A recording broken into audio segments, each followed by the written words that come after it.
कभी कभी प्रभु मोरत ध्वज की चर्चा करने लगते थे अर्जुन से। तो अर्जुन ने कहा, प्रभु इतना आपको मोरत ध्वज से क्यों प्यार है कि आप एकांत में उनकी चर्चा करने लगते हैं? मैं भी तो आपका दास हूं, कभी मेरी। तो प्रभु ने कहा, आप तो सानिध्य में हो ही, पर अर्जुन तुम्हारे जैसे लाखों भक्त भी जोड़ दिए जाए तो मोरत ध्वज की समानता नहीं हो सकती। अर्जुन को लगा कि श्री कृष्ण के सिवा हमारा कोई है नहीं, तो हमारे समर्पण में कमी क्या है?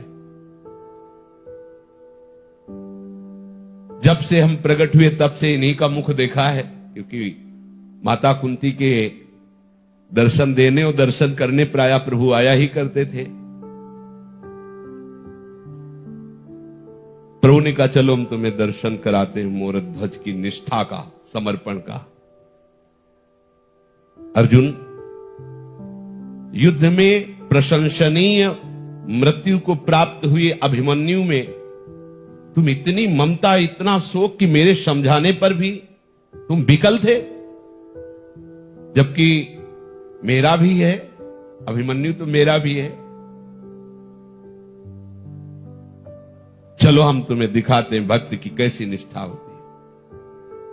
माया से एक सिंह की रचना की और साधु वेश में, कहीं कहीं है कि अर्जुन को ही ऐसा, जो वहां पहुंचे भगवान रूप में नहीं, अतिथि रूप में साधु वेश में सिंह लिए निकले, मोरत ध्वज प्रणाम किया।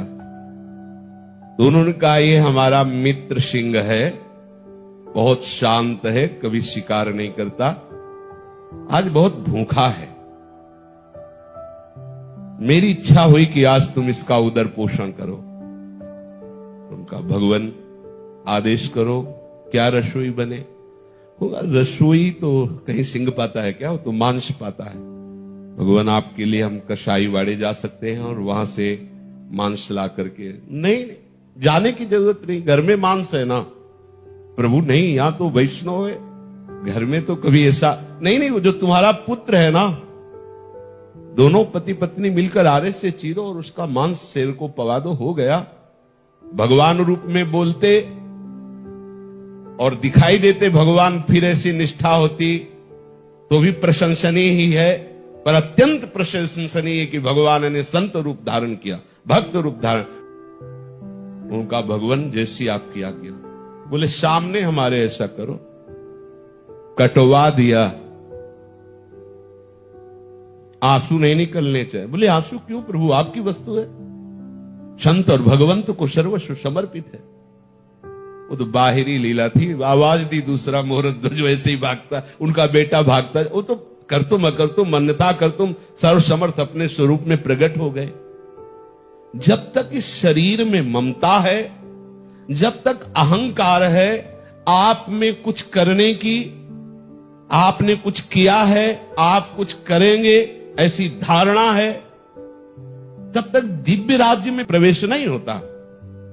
ऐसे हो जाओ, अपने अहम को प्रभु के चरणों में समर्पित कर दो, और वो समर्पण होता है भक्त समर्पण से।